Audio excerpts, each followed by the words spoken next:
Cancer surgery also changed dramatically over the last decade.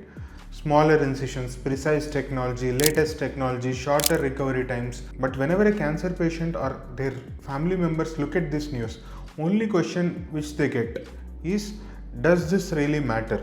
Does these advancements, they really turn into meaningful outcomes in the long run? Hi, I am Dr. Harsha Talluri, Senior Consultant Surgical Oncologist and Robotic Surgeon working with Speciality Cancer Care Group.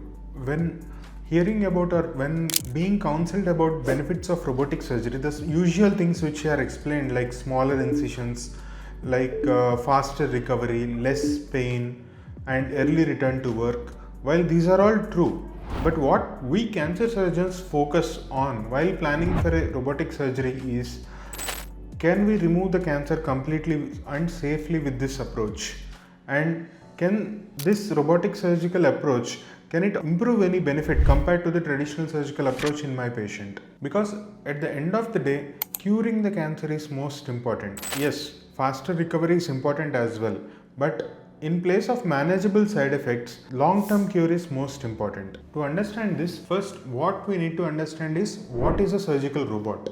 Does the surgical robot perform surgery independently of its own, or does the surgeon does the surgery? To clarify things, I'll explain in a sequential manner.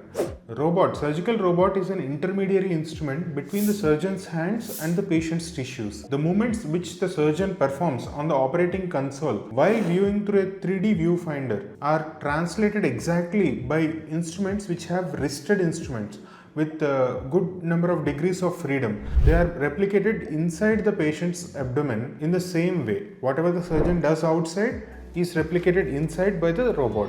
There is no autonomy there. There is only precise translation of movements. So where is the advantage compared to traditional approach? So the advantage is, in traditional laparoscopic surgery, we operate with instruments which are like sticks, which open and close and rotate. So there are 2 degrees of freedom, which the surgeon stands beside the patient in a difficult position and tries to manipulate and operate. This is fine for majority of the surgery. But when the surgery is happening in deep inside the pelvis or in difficult to reach areas, the dexterity of hand matters more. So imagine eating with a chopstick and eating with fingers. Which seems more intuitive and which seems more easier? So it's like operating with the laparoscopy is like eating with chopsticks. It's a fine skill one can achieve and master, and definitely helpful in certain situations, but with a robot it's more intuitive. The instruments, they have wrists and they can move in all directions just as the surgeon moves his hand. So meaningful translation, exact translation of movements in a very precise way.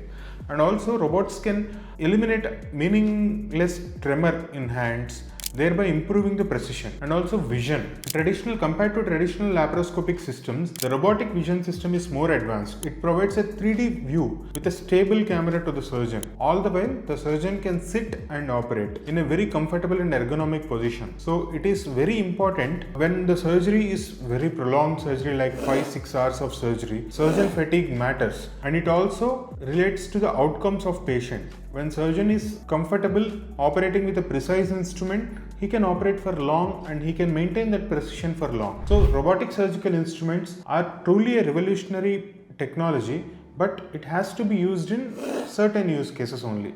It's not a one-size-fits-all solution. Robotic advantage comes in difficult to access areas and difficult to perform surgeries. The chance of completing a surgery minimally invasively increases with a robot because of these factors. So thereby, the smaller incisions, faster recovery, less pain, these are all byproducts of the successful surgery.